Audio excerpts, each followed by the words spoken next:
how exactly do we interact with an infinite that absolutely refuses to be seen? Now, this paradox is perfectly captured in a super gripping story from the biblical book of Exodus. Moses is up on the mountain and he makes this daring, almost impossible request. He asks to see God's face. He wants the ultimate proof, the direct, unfiltered vision of the infinite. But God gives a pretty dramatic refusal. The text says, "Thou canst not see my face, for there shall no man see me and live." If the highest, most profound reality literally cannot be looked at directly, how can it ever impact our everyday lives? Levinas actually tackles this exact mystery right out of the gate.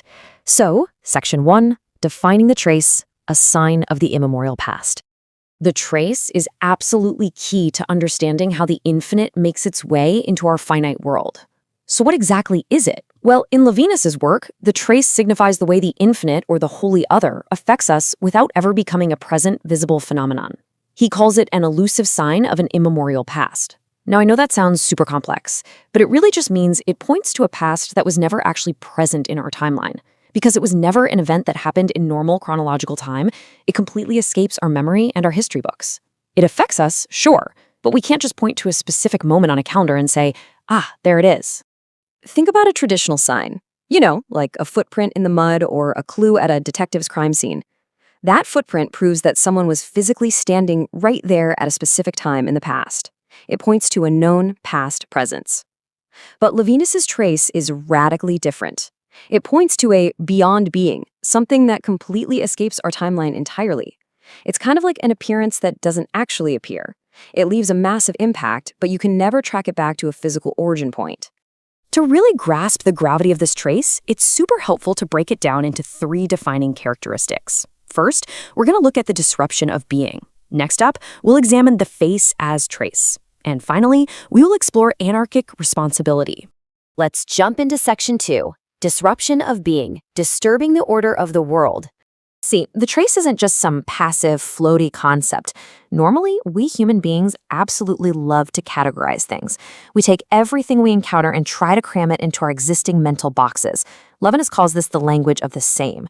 We just want to master and control our environment, right? But the trace? The trace is a massive disturbance. It signifies a beyond being that absolutely refuses to be synchronized or totalized into our neat little categories. It totally breaks the rules of sensible experience. It's this profound interruption that basically taps you on the shoulder and says, hey, you do not have the whole picture, and you are not the center of the universe. And that brings us to Section 3, the face as trace, the infinite in human vulnerability. Here is where Levinas brings this high-level abstract philosophy completely out of the clouds and plants it firmly in the physical reality of the human body, specifically the human face. He describes the human face as a trace of itself. But we got to be really careful here. The face doesn't function as some sort of symbol or a mask for a hidden god who's just hiding out behind the eyes. We don't look through a person to see the infinite. No, rather, the sheer nudity, exposure, and mortality of the other person's face is the trace. The very vulnerability of another human being is the passing infinite, commanding your respect without ever actually appearing in person.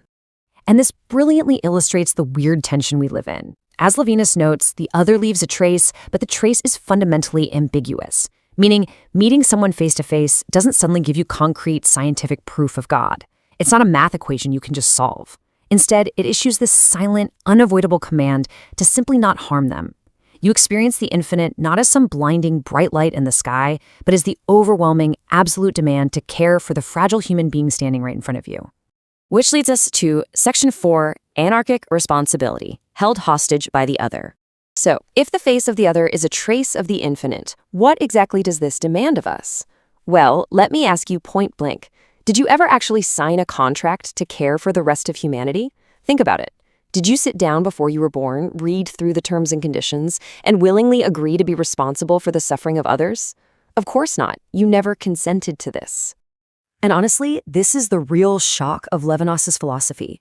The trace places you in a state of what he calls infinite responsibility for the other, way before any voluntary contract could ever be signed. You literally find yourself elected, or, to use his much more intense word, held hostage by an obligation that was already in force before your own freedom or consciousness even began. That's exactly what anarchic means here. It is without a beginning, without an origin point in your own free will.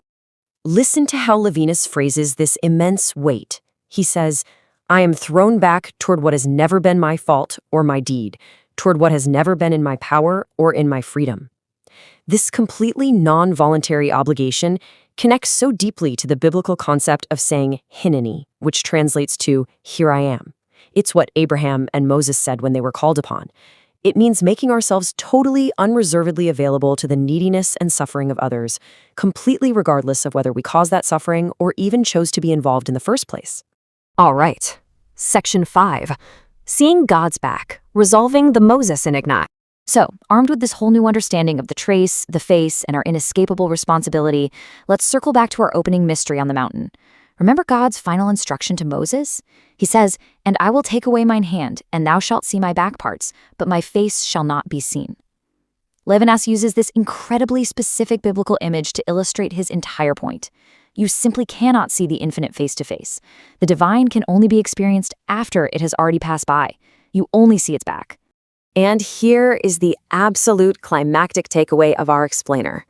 Engaging with the infinite isn't some mystical, supernatural event up in the clouds.